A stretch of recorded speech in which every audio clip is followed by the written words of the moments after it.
Hello and welcome to this first video on my holiday sketchbook tour. This sketchbook started back in 2017 when we went to Norway, as you see.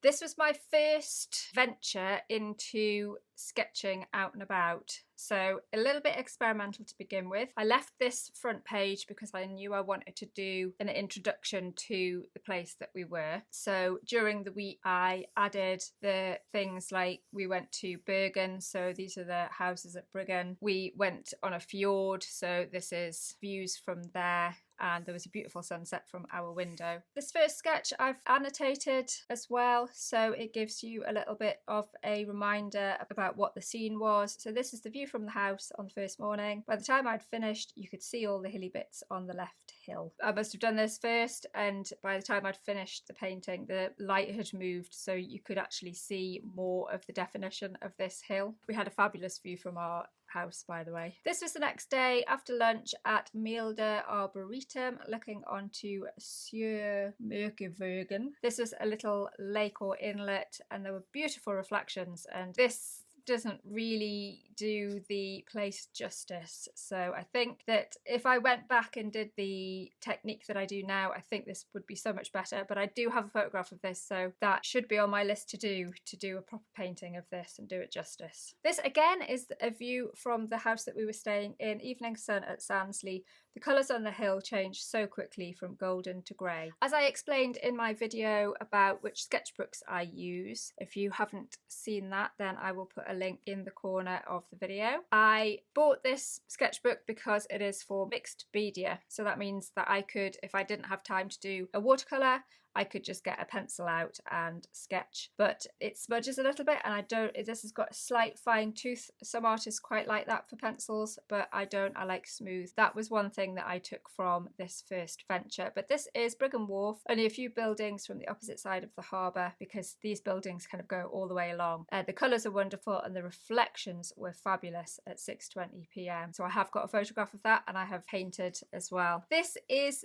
the small body of water that we were looking out from our house, except that this was on a walk that we did. So the house is quite far up the hill, but we walked down to the side of it. So this is the still waters of Nordagsvatnet by Gamle Hagen before a boat came by and disturbed the glassy reflection. Apologies. No, this was... You see, this is why I write the notes, to remind me. This was the water that we looked out on, but our house, when we got back, we could see this beach that we were on. So the holiday home must have been over here somewhere, and we didn't realise when we were sitting here that you could look across the same body of water. So that's what my little note there is. But reflections were absolutely beautiful, and again, I don't really think I've captured this. The other thing I say in my travel watercolour kit video is that I actually used the water in the lake to paint with, so this has actually been painted with that water. This again was a view from our holiday home, but looking the other way, the sun setting over Bergen Mountains. And this is pen, and obviously then the watercolours. Life. German merchants who took over part of Bergen City to trade grain for stockfish. That was the Schatztuna Museum in Bergen. Again, this is the same museum, and I did this afterwards. I took a photograph of this on my phone, and this was me starting to experiment with the style of sketching that I have now adopted. So this was a lovely wall with the lovely warm terracotta. This was our son at a climbing park at Hoytenlaag. We spent all day here, and I forgot to take my reading book. So I did this sketch of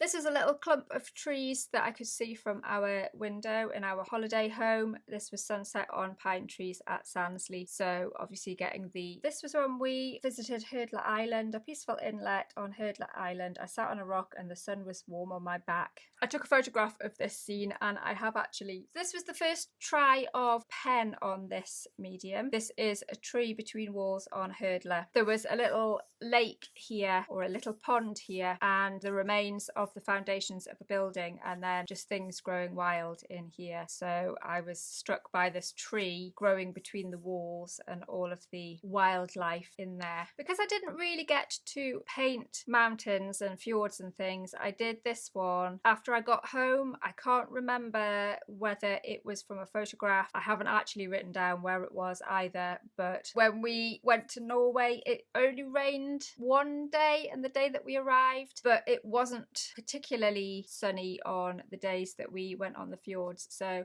this kind of reflects the colours, the grey, but actually it is still quite beautiful. I think this is supposed to be this way up. This was an experiment with salt and some watered down PVA, and I have done a painting of one of the rock faces of the fjords like this. Now we go on to Portugal, and this is where I really did adopt this pen drawing. This is done in biro and watercolour because when we got to Portugal, our bags missed the transfer at Charles de Gaulle airport, so we didn't have everything, but I must have had my watercolours, but I didn't have my pen. So this is the place that we were staying, and I love the bright colours of the Mediterranean. Because I decided not to do any pencil in here, I did make the decision to paint on both sides of the paper, so obviously you get twice as much space. This was Praia Adraga, which means Adraga Beach. It was breezy and grey, a bit chilly, with waves crashing on the rocks. They had some lovely arches here, which I would have loved to have gone back to this beach, but unfortunately we didn't.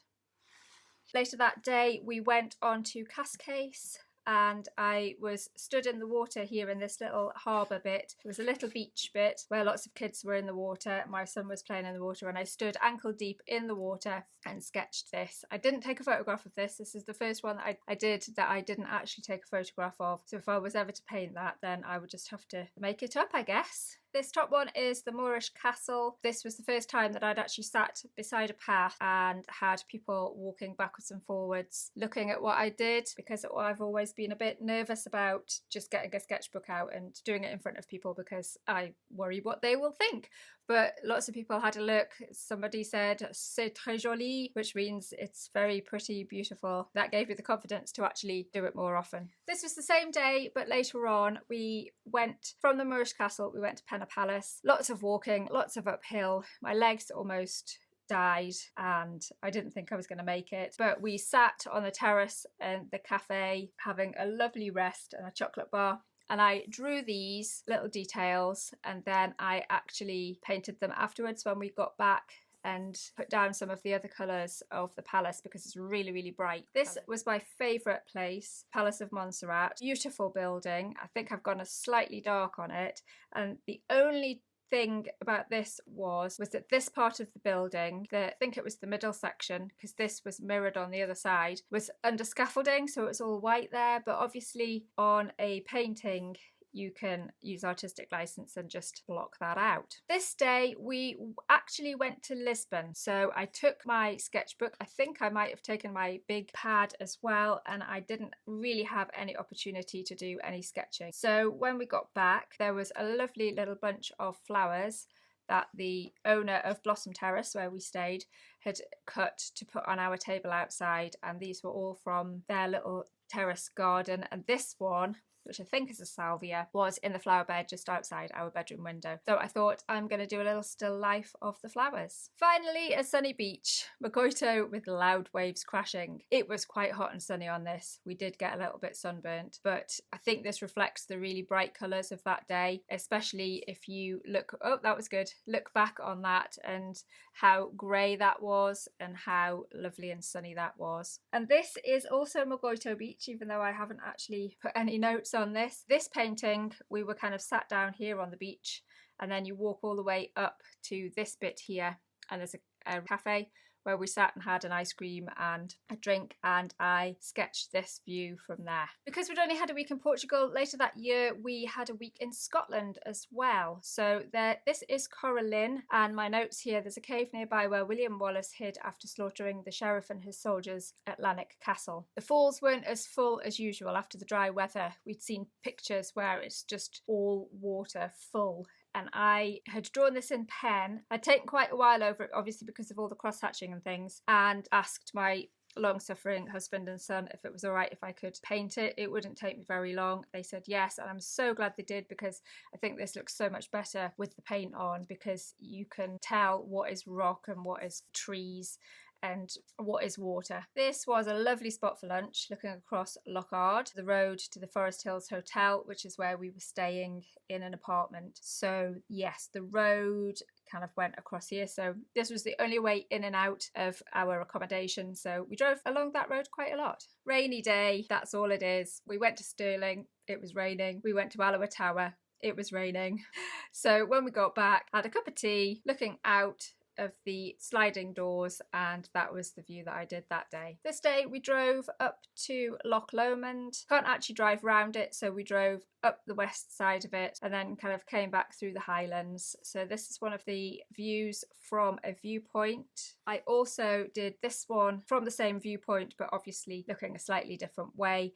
And then it was sunny, but then it started to rain, but I do quite like the little splashes that have come on here because it just gives a little bit of added texture. This day, I think we went into the nearest town and did some shopping, and then we came back and you could actually hire canoes to canoe on Loch Ard, which were just opposite from where we were staying. I don't know that I took my sketchbook, so this was a bench at the hotel where I sat later on and sketched this view. I did talk about this in Travel Sketching in Scotland, and I don't think I mentioned in that video that I actually cut out some of the trees here because you couldn't really see the loch from here. You could only see a tiny bit of it, but my main emphasis was the loch. So artistic license, I took some trees out, and my little note was Loch Ard where we canoed and the water was shimmering silver and inky black.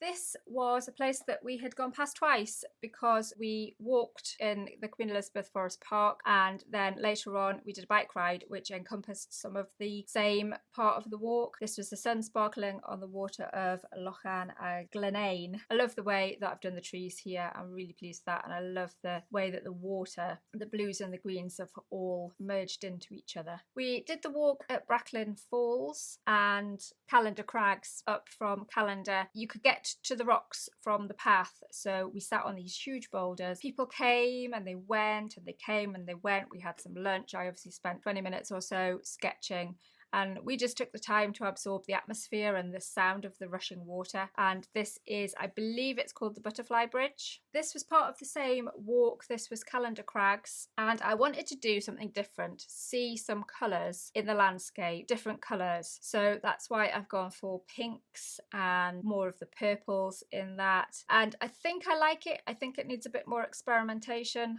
and see where it goes. I've just realised on these last two I haven't written where they are, or the date, so I should. But this is Preston Mill, I obviously remember. This is on the way back. This is near Edinburgh, and actually near where I used to live, and I've probably visited it as a little child and not remembered. But this is the, I believe, the smallest mill that's been in the longest use, or something like that. Look it up. It also was used as a location in Outlander where Jamie went under the water and then lost his kilt or something. I don't know. I can't remember. I did watch it. But I love the colour of the pan tiles. They were brought across as ballast on the ship from Holland, and then instead of taking them back, they obviously did a deal to sell them to the mill owner who used them on his mill. That concludes that holiday sketchbook tour. I hope you enjoyed it, and little insight into the sketches that I do. I do have a series Travel Sketching in Scotland which goes through the Scottish ones, and I do have a series Travel Sketching in Portugal as well. I hope to see you in the next sketchbook tour. Bye!